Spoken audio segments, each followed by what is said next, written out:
Parfois, il faut qu'une personne voit votre potentiel avant vous pour que vous puissiez le voir après.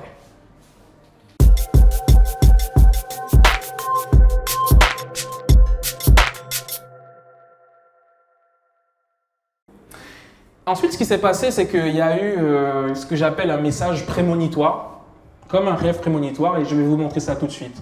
C'est une personne qui m'a envoyé ce message-là, c'était le 22 mai 2017. Je suis retourné. J'ai fait une enquête sur ma propre vie parce que je savais qu'il s'était passé des choses qui m'avaient marqué et qu'il fallait que je partage ça avec vous. Le 22 mai 2017, il y a une personne qui m'envoie un message sur Facebook puisque j'avais commencé à publier des messages sur Facebook. Mais je n'avais pas encore de page Facebook puisque je voulais prendre la température avec les différentes personnes pour voir si vous alliez aimer ce que je faisais. Cette personne m'a dit « Je lisais tes derniers posts. Quand ils rencontrent une semence pleine de potentiel, certains ne voient que la graine. D'autres voient l'arbre qu'elle deviendra. Je vois un arbre qui portera des fruits au bénéfice de la plupart. » C'était en 2017, j'avais pas de page Facebook, j'avais rien du tout. Et ce message m'a marqué parce que quand je vois jusqu'où je suis arrivé aujourd'hui, même si j'ai encore beaucoup de choses à accomplir, je me dis, il y avait du vrai dans ça. Et je me dis, waouh, il y a des gens qui peuvent voir votre potentiel avant même que vous le voyiez, les amis. Donc quand on vous dit, mais tu peux accomplir de grandes choses, parfois il faut qu'une personne voit votre potentiel avant vous pour que vous puissiez le voir après. Donc quand une personne vous dit, oui, mais tu peux faire des choses, ne dites jamais, mais qu'est-ce que tu racontes là? C'est parce qu'on est tellement conditionné qu'on ne peut pas voir notre propre potentiel tout de suite. Donnez à la personne le bénéfice du doute et avancez dans la bonne direction. Moi, j'ai répondu, bon, je vais bien et toi, merci pour ton analyse, elle en dit long. Bon, moi, j'avais rien, bon, moi, je commence mon truc. Bon, voilà, quoi, c'est pas... bon, c'était cool, mais au-delà de ça, il y avait pas grand-chose. Et du coup, je me suis posé quelques questions avant de me lancer et je vais vous montrer tout de suite.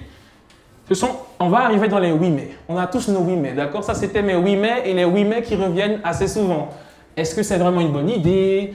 Qu'est-ce que les autres vont penser de moi? Et si les gens n'aiment pas ce que je fais, mais il y a déjà des gens qui font ce que je veux faire. Je connais une personne qui était venue me parler, qui me disait oui, je veux faire ça, mais il y a ceux qui font déjà, etc. Aujourd'hui, les amis, ce que je veux vous demander, c'est est-ce qu'il y a une personne qui peut me donner son oui mais? Il y a un oui mais qui personnellement revient souvent chez moi, c'est oui, mais est-ce que je suis légitime pour faire ça? Je vais vous montrer que même quand on ne se pense pas légitime, on peut faire beaucoup de choses qui ouvrent d'autres portes. Moi, je veux que quelqu'un me propose son oui, mais un oui, mais qui tracasse. Dis-moi. Oui, mais je n'y connais rien dans tout ce qui est administratif, toutes les démarches à faire administratives. Par exemple, est-ce qu'il y a un oui, mais par exemple, j'ai envie de me lancer dans un truc, j'ai envie de faire un truc. Oui, mais. Oui, mais ça prend beaucoup de temps. Ah, voilà, par exemple, des oui mais qui en fait, entre guillemets, sont aussi des excuses. Quand on n'a pas trop envie de faire, là, les oui mais fusent. Là, on trouve plein d'excuses. Oui mais, oui mais, oui mais, oui mais. Dis-moi. Oui, mais est-ce que j'y arriverai? Par exemple. Alors qu'en réalité, tant qu'on n'a pas fait, on ne sait pas. Tant qu'on n'a pas fait, on ne peut pas savoir si on va y arriver ou pas. Et on se focalise sur un imaginaire qui, au final, n'est que négatif. Et on ne fait rien parce que l'imaginaire qu'on a est seulement négatif, mais on peut le transformer en positif. Donc rapidement, on déconstruit ça tout de suite. Est-ce que c'est vraiment une bonne idée? C'est probablement une bonne idée, mais si tu ne mets pas l'idée en place, si tu ne matérialises pas ton idée, tu ne sauras jamais si c'était une bonne idée ou pas. Donc essaye. Qu'est-ce que les autres vont penser de moi? Il faut savoir que peu importe ce que vous faites, il y aura toujours des personnes qui vont penser du mal de vous, qui vont vous critiquer. Et il y aura toujours des personnes qui vont apprécier ce que vous faites, qui vont apprécier votre démarche. Donc, qu'est-ce que les autres vont penser de moi? Est-ce que ça a une réelle importance? Moi, je me demande, mais qu'est-ce que ma mamie et ma mère pensent de moi? À partir du moment où elles sont contentes de ce que je fais, peu importe ce que les autres pensent, ça m'atteint pas réellement. Donc, quand on dit qu'est-ce que les autres vont penser de moi, c'est qui les autres? C'est qui les autres? Les personnes qui hésitent comme nous à faire les choses? Mais non, il faut qu'on soit sérieux. Vous voyez ce que je veux dire? Et il faut qu'on réfléchisse bien par rapport à ces questions-là. Et si les gens n'aiment pas ce que je fais? Bon, et si les gens aiment ce que tu fais, qu'est-ce qui va se passer? C'est la question qu'il faut qu'on se pose. Et si les gens aiment ce que tu fais, bon, ben Alan, et si les gens apprécient et qu'ils viennent à ton meet-up, est-ce que tu auras le courage de sortir de derrière pour parler là devant les gens? Non, mais si les gens n'aiment pas, ben oui, ben apparemment les gens apprécient ta démarche, donc ils sont là, donc maintenant qu'est-ce que tu fais? Faut pas... C'est ça en fait. Au lieu de se dire, et si les gens n'aiment pas, et si les gens aiment, qu'est-ce qu'on fait? Parce qu'en fait, on a aussi peur de la réussite, les amis. On dit souvent qu'on a peur de l'échec, hein? Mais en réalité, si vous réussissez à faire ce que vous devez faire, qu'est-ce qui va se passer? Si demain vous voulez monter une entreprise, faire un projet et que ça marche, qu'est-ce qui va se passer? Est-ce que vous aurez le courage d'avancer et de le faire? C'est ça la réelle question.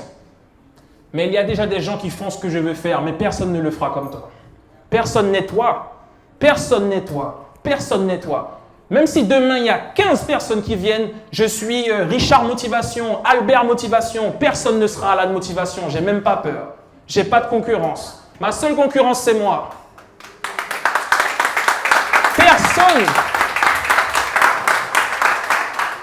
Personne ne fera ce que vous faites comme vous parce que personne n'est vous, personne n'est toi. Demain, tu veux faire quelque chose, ouais, il y a un DJ qui fait ça, mais tu ne vas pas mixer comme lui.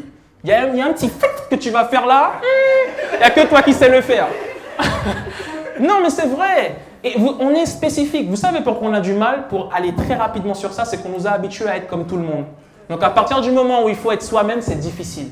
À partir du moment où il faut creuser dans ce qui est nous-mêmes, notre particularité, on se dit oui, mais les gens ne vont pas aimer, alors que c'est ce que les gens attendent parce que les gens en ont marre de voir la même chose partout. Vous êtes d'accord avec moi ou pas?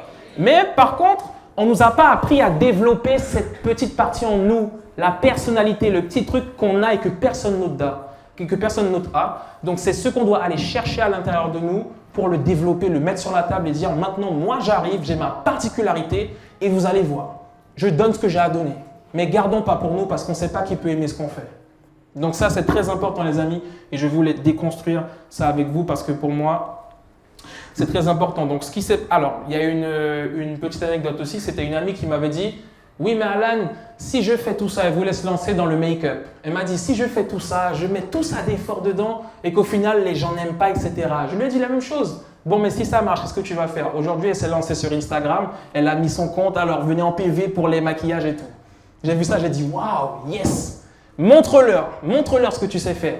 Bats-toi pour ce que tu sais faire. Personne ne le fera comme toi. Et aujourd'hui, elle s'est lancée et c'est magnifique. Et c'est ce qu'on doit faire, les amis. On doit se lancer, on doit faire ce qu'on a à faire.